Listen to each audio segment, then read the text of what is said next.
Hi everybody. In this video, I'm going to show you some of the things I marked while I was reading both of the articles that you're going to be using for essay number 2 this week.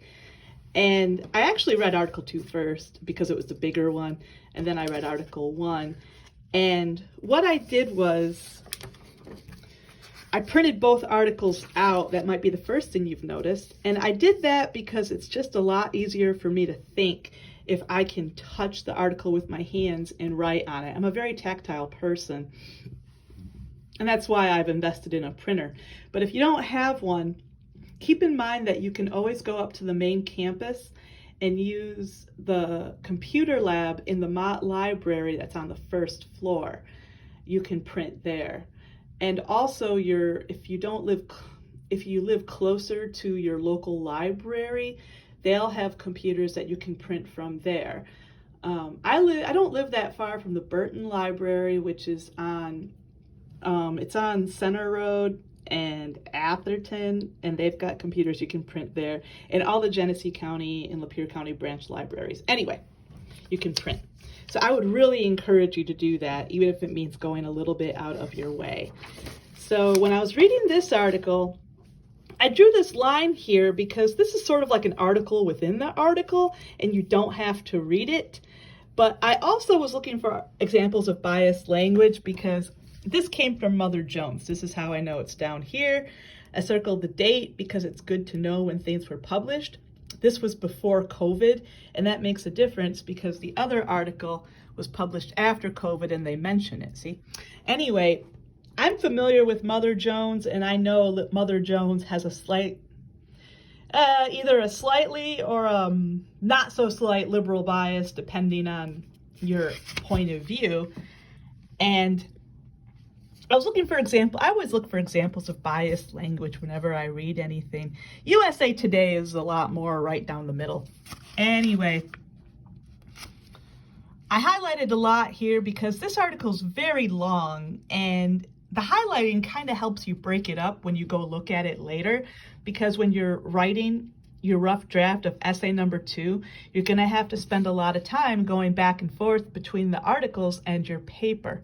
Okay, and I kind of did that here. There aren't near as many acronyms in these articles, but HIP means Healthy Indiana Plan. And I was also looking for things that kind of went back to our question, which I wrote up here.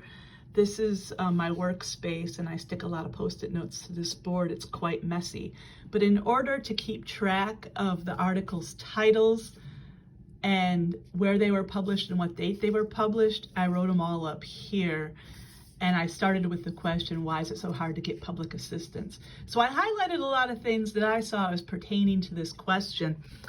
And like right here, when Sue didn't have her boss's signature for that paperwork she needed for the Healthy Indiana Plan, remember, that's health insurance for low-income people, and that is a form of public assistance. It's not a form that Einer talked about, but it is a form.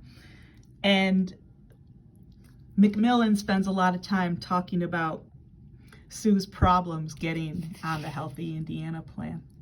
And this is more of that article within the article. You can kind of tell because the font is different. I just drew a box. I read it, but you guys don't have to. And I highlighted this in a different color because whenever a writer says anything like missing from the debate, that's a really good clue as to what their main point's going to be. And I had never heard of Maximus before I read this article, so I wrote down what it is on the side. It's a private entity that state governments hire to help them manage their welfare distribution system. Basically, Maximus is a third party that helps state governments keep track of like who qualifies for what and this, that, and the other thing, because that's a hell of a lot of work. And needless to say, each state pays Maximus handsomely for doing this for them. Anyway, another thing they talk about is work requirements. Work requirements have been a part of getting public assistance ever since the 90s. So when Einer was going through homelessness in the 80s, that wasn't really a thing, but it's a thing now.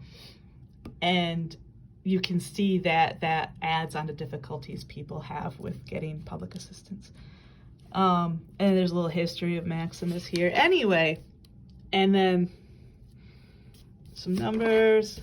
My point is, I'm not going to go on and on with everything because this would be a really long video if I did. But I highlight a lot. I write comments in the margin. And all of these things do a few things, right? First, it helps me remember what the article said. Two, it makes it easier for me to go back through and find things later when I'm getting ready to write about the article, or because I'm your teacher, or I'm getting ready to read what you guys wrote about the article.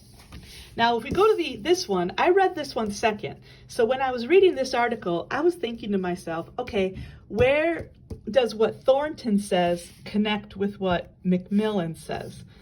So I looked here, right? Like Macmillan talked about poverty rates climbing even before COVID. This was something that Macmillan talked about. Like, I was looking for places that might be hyperlinks because I printed this article out, so obviously the hyperlinks aren't going to show. And it's good to know, like, the hyperlinks aren't quite part of the article. All right.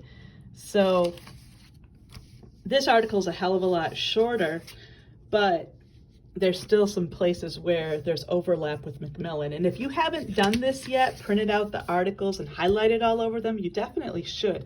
And if you just can't print, you can still take notes on each article in your notebook, but you are going to have to write down roughly where the quotes you choose are so you can find them later.